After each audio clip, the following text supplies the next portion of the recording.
ভাই দাঁড়া, এইভাবে আর যাস না। কিচ্ছু হবে না, আমাকে ছেড়ে দে। পাগলামি করিস না, এই খিলাত কত ভয়ানক তুই জানিস না।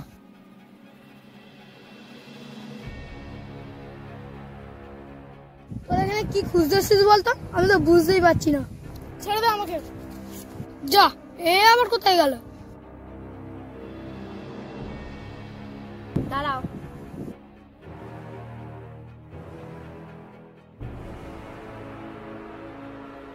কেন এসেছো তোমরা এখানে? আমরা ভুল করে খিলাতে ঢুকে পড়েছি। তোমরা এখান থেকে চলে যাও, তোমাদের এখানে থাকাটা ঠিক হবে না।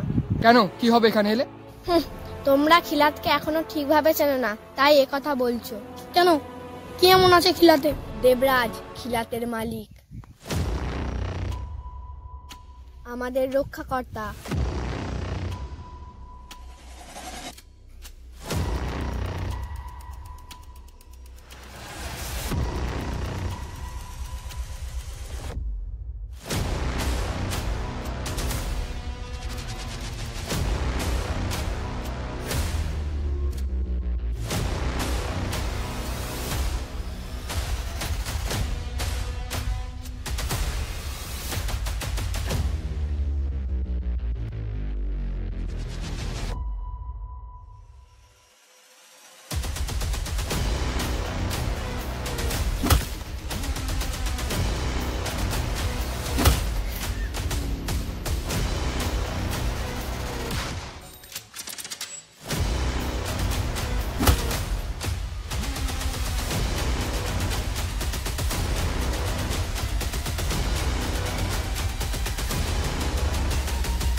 এই গল্প শুরু হয়েছিল খিলাতকে কেন্দ্র করে, যা ছিল তখনকার ভারতীয় উপমহাদেশের সবথেকে বড় সাম্রাজ্য।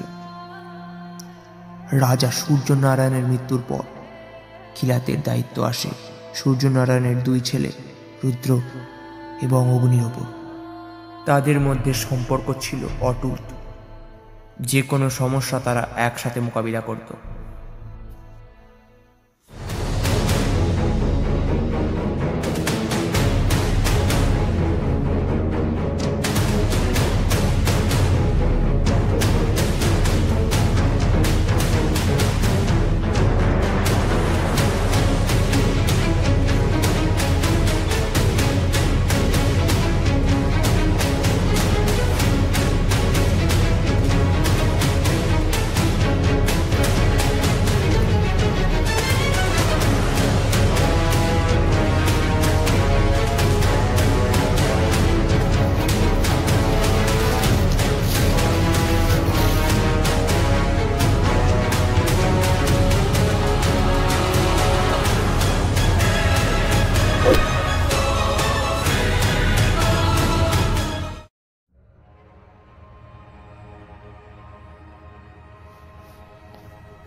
ছেড়ে দে আমাকে, এই অন্ধকার কারাগার থেকে ছেড়ে দে।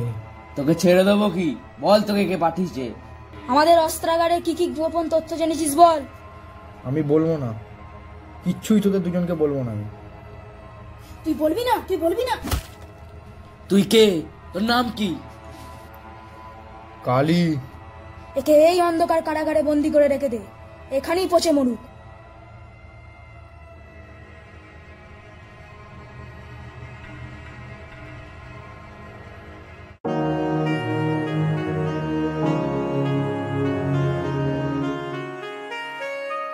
धरती हो अंबर दोनों मिलकर जीतेंगे ऐसे, तोड़ेंगे खंजर जब हो जाए हाथों से मिलकर एक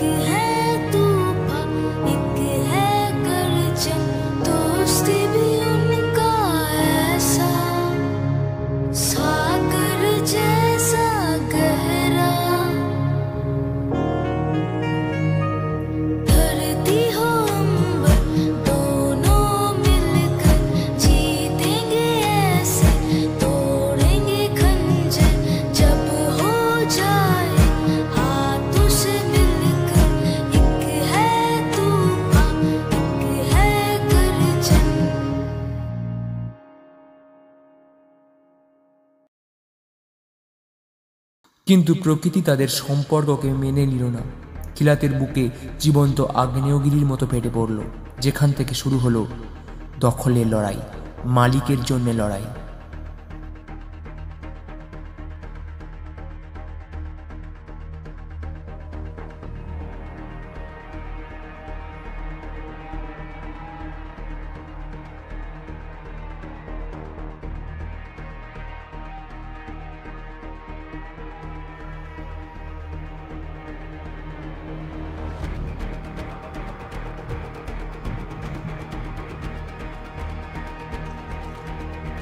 তেল তেল বেরিয়েছে।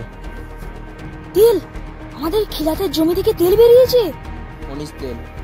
আমাদের খিলাতের মাটির তলায় খনিজ তেলের ভান্ডার রয়েছে।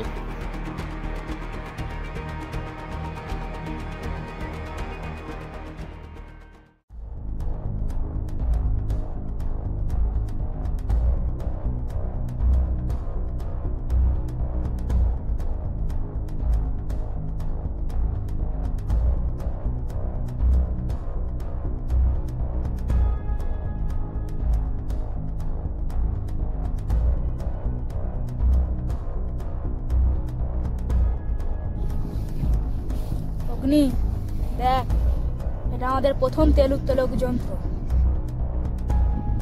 এই প্লট নাম্বার 05 থেকেই আমরা আমাদের মাইনিং এর কাজ শুরু করব। বন্ধ কর তোর এই মাইনিং। আমার প্রথম থেকেই এই বিষয়ে মত ছিল না। আমার মত ছাড়া তোর এটা করার সাহস কি করে হয়? যেখানে এই খিলাত অসংখ্য চাষিদের বাঁচার একটা উপায়, যেটাকে নির্ভর করে আমাদের প্রজাদের ঘর চলে, সেই খিলাতকে তুই কবর বানাতে চাইছিস? এরা জমিতে চাষ করে কি এমন দেয় আমাদের? আমাদের কোষাগারে পয়সার অভাব কি ওরা মেটাতে পারবে? পারবে ওরা নিজেদের আধুনিক করতে? পারবে না, কোনো দিনই পারবে না। এই খনিজ তেল বিক্রি করে আমরা খিলাতকে শহরে পরিণত করব। জীবনে পয়সা সবকিছু হতে পারে না। তোর এই কাজে আমার সমর্থন নেই। এই খিলাতে আমারও অধিকার আছে, সুতরাং তোকে এই কাজ বন্ধ করতে হবে। কাজ বন্ধ হবে না, তেমন হলে তোকে আমি সরিয়ে ফেলবো। তোর এত বড় সাহস, তুই আমাকে সরানোর কথা ভাবছিস?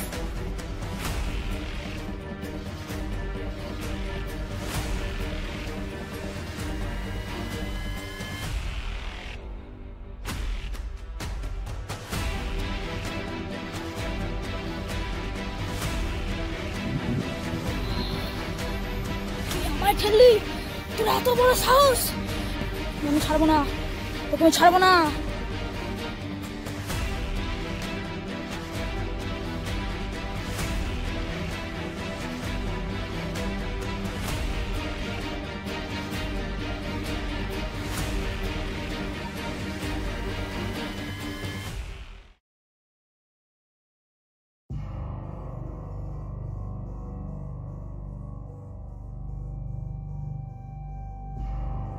রুদ্র, তুই আমাদের মধ্যে ঝামেলাটা মিটিয়ে নে, এতে খিলাতের ক্ষতি হবে। আমার স্বপ্ন খিলাতকে শহর বানানো। আমার স্বপ্ন যদি না পূরণ হয়, আমি শান্ত হব না। এই স্বপ্নকে তুই মন থেকে মুছে ফেল। এই স্বপ্ন কোনোদিন তোর পূরণ হবে না। তোর মুখ আমি দেখতে চাই না। তুই এখান থেকে চলে যা, আমার চোখের বাইরে চলে যা।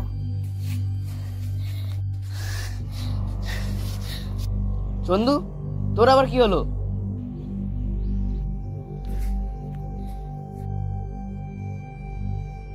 তোর এই অবস্থা কে করলো? কি হলো বল, তোর এই অবস্থা কি করলো? কালী, কালী!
তোদের মালিককে বলে দে কালী খিলাতে চলে থেকে।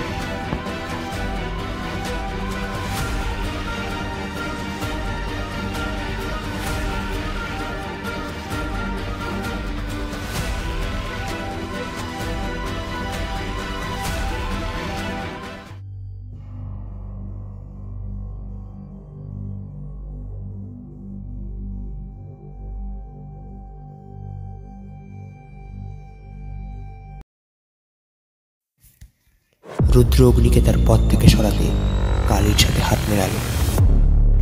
এই খবর যুবরাজ অগ্নি পেতেই তিনি খিলাত ছেড়ে পালাবেন বলে মনস্থির করলেন।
शेर की तहार जाने जंगल हो इलाका माने उसकी आंखें तीर जैसी घुस जाएंगी। चिंगारी हो ऐसे देखो आगे उसके जो भी आए टिक ना पाए एक कदम भी राख बन जाए। सीने में तूफान लेके जब भी आए गरज गरज के दुश्मनों को धूल चटाने मालिक आए। मालिक है मालिक है मालिक है मालिक।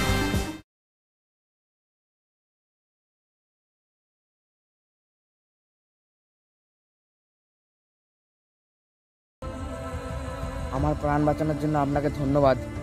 তা আপনি এই সময় এইখানে কি করছেন? আমি খিলাত ছেড়ে রাজপুরের দিকে যাচ্ছি। তা আপনি এই সময় কোথায় যাচ্ছেন? আমি বাড়ি ফিরছি। 10 বছর পর আমি আবার খিলাতে ফিরে এসেছি। খিলাতে? কেন? আমি খিলাতে যুবরাজ অগ্নি। আপনি অগ্নি, খিলাতের যুবরাজ? কিন্তু খিলাতের অধিকার আমার হাতে আর নেই।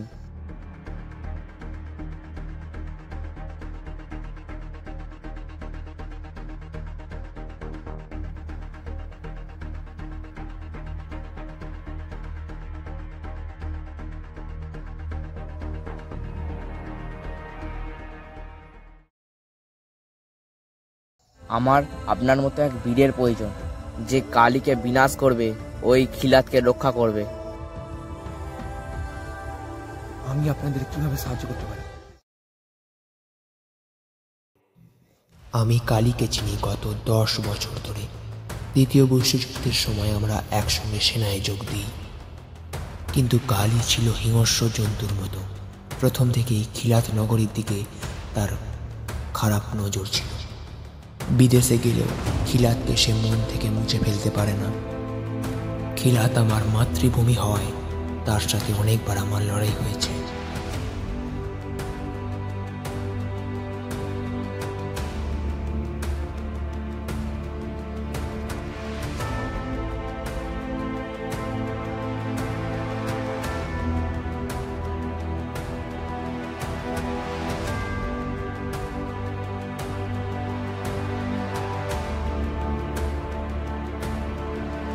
কিন্তু একদিন হঠাৎই সেনা শিবির থেকে সে গায়েব হয়ে যায়। তাকে অনেক খোঁজার পরও তার সন্ধান পাওয়া যায় না।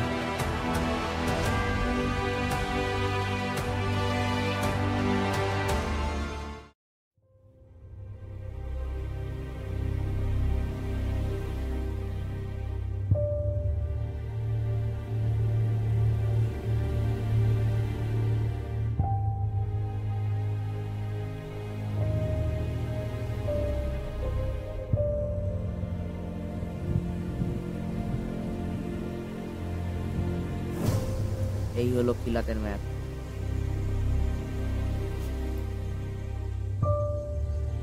এই হলো প্লট নাম্বার 0.5। এই চারটি হলো খিলাতের গার্ড টাওয়ার 0.9, 0.6, 0.7, 0.8। কাল থেকে আমাদের মাইনিং এর কাজ শুরু হবে। আমাদের সবকিছুই ঠিকঠাক প্রস্তুত আছে। মাইনিং এর সময় আরো পাহারা বাড়াতে হবে। আমি খিলাতের সৈন্যকে একটু বিশ্বাস করি না, তাই জন্য আমার সৈন্য থাকবে। অগ্নিকে আমি এখনো বিশ্বাস করি না। ও পারে না এমন কিছু নেই। ও পালিয়েছে বলে ও আবার ফিরে আসবে না এমনটা বলা খুবই কঠিন। ও এলেও সৈন্য পাবে কোথায়? অস্ত্র কোথা থেকে পাবে? আমার সামনে 1 সেকেন্ডও দাঁড়াতে পারবে। ও এলেও ধুলোই মিশিয়ে দেবো আমি। মাইনিং এর কাজ যতক্ষণ না শেষ হচ্ছে আমি একটু শান্তি থাকতে পারছি না। মাইনিং এর জন্য প্রস্তুতি শুরু হয়। খিলাতের সেনাবাহিনী, হেলিকপ্টার এবং ট্যাঙ্ক প্রস্তুত করা হয়।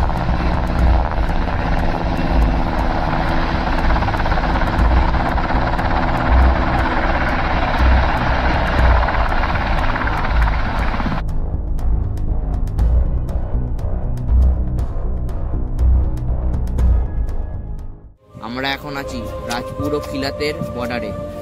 আমাদের হাতে বেশি সময় নেই, আর কয়েকদিনের মধ্যেই মাইনিং এর কাজ শুরু হবে। মাইনিং এর কাজ শুরু হয়ে গেলে খিলাত কবরে পরিণত হবে। আমাদের যে করেই হোক এটাকে আটকাতে হবে। মাইনিং করতে দিলে চলবে না। কিন্তু আমরা দুজনেই বা কি করব? কালির সৈন্যদের সাথে আমরা কি করে লড়াই করব? বিনা অস্ত্রে আমরা এক মুহূর্তও দাঁড়াতে পারবো না। অস্ত্রের ব্যবস্থা আমি করব, কিন্তু কিভাবে? এই জন্য আমাদের একটা জবরদস্ত প্ল্যান করতে হবে। প্ল্যান? কিরকম প্ল্যান?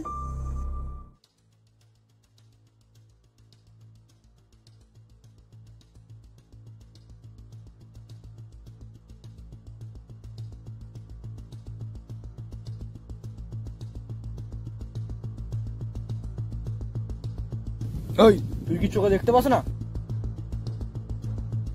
রাজ স্যার। এই, তুই কে? তোর নাম কি?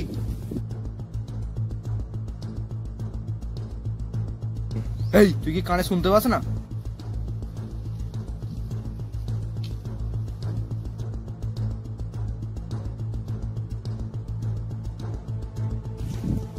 তোকে আমি পরে দেখছি।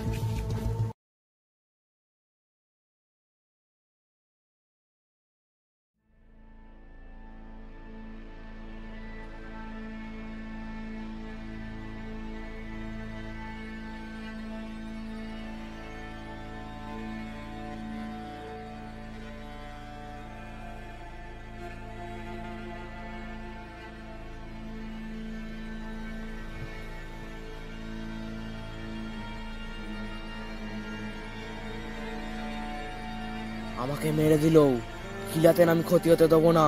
তোর এই অবস্থা দেখে আমার দুঃখ হচ্ছে।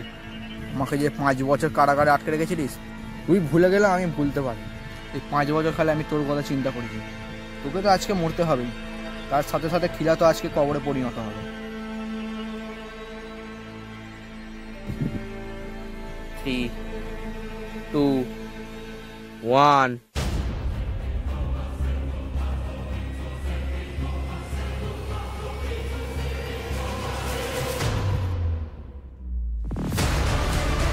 কালি, পিছন দিকটা একবার ঘুরে দেখ, তোর মৃত্যু দাঁড়িয়ে আছে।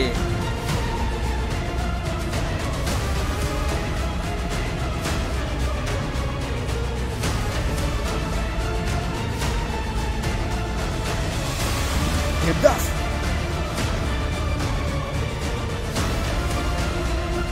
আপনি কি আমাকে যা হোক করেও খিলাতে প্রবেশ করতে পারবেন? খিলাতে? আমি খিলাতে গেলে কালী ছাড়া আমাকে কেউ চিনতে পারবে না।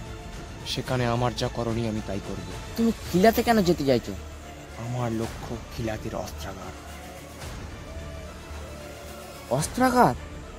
সেখানে তো 24 ঘন্টা সৈন্য মোতায়েন থাকে।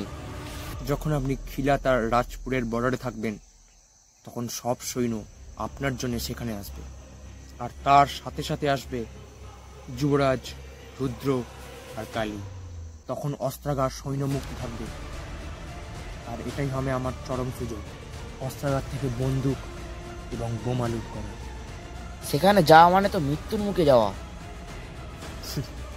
দেব মৃত্যুকে ভয় পায় না যুবরাজ অগ্নি। খিলাতে যাওয়ার একটাই উপায় আছে, এই রাজশাল। রাজশাল? এই শাল তোমার গায়ে থাকলে খিলাতের কোনো সৈন্য তোমার গায়ে হাত দিতে সাহস পাবে না।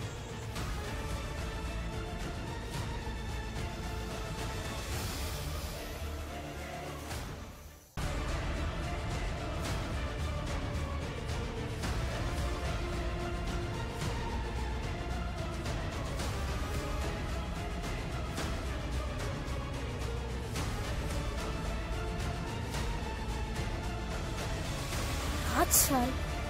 রাজশাল পরে কে এই ব্যক্তি? একে আগে তো কোনোদিন খিলাতে দেখিনি। নমস্কার, আমি পালসুরের রাজ পরিবার থেকে আসছি। পালসুরের রাজ পরিবার? কই, আমার কাছে তো কোনো আগাম খবর আসেনি। আমার আসার কথা ছিল না, আমাকে হঠাৎই নিয়োগ করা হয়েছে। ঠিক আছে, আমি এবার আসি।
কালীকে মেরে ফেলবেন না, ওকে মারলে আমাদের পূর্বপুরুষ রুষ্ট হবে।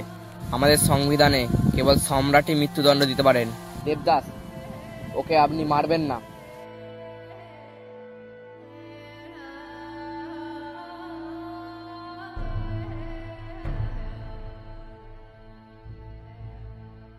কালীর এমন ব্যবস্থা করা হোক যাতে আর কালী কোনোদিন খিলাতে ফিরতে না পারে। ওকে খিলাত থেকে অনেক দূরে পাঠিয়ে দেওয়া হবে, যাতে ও আর চোখ তুলে না দেখতে পারে।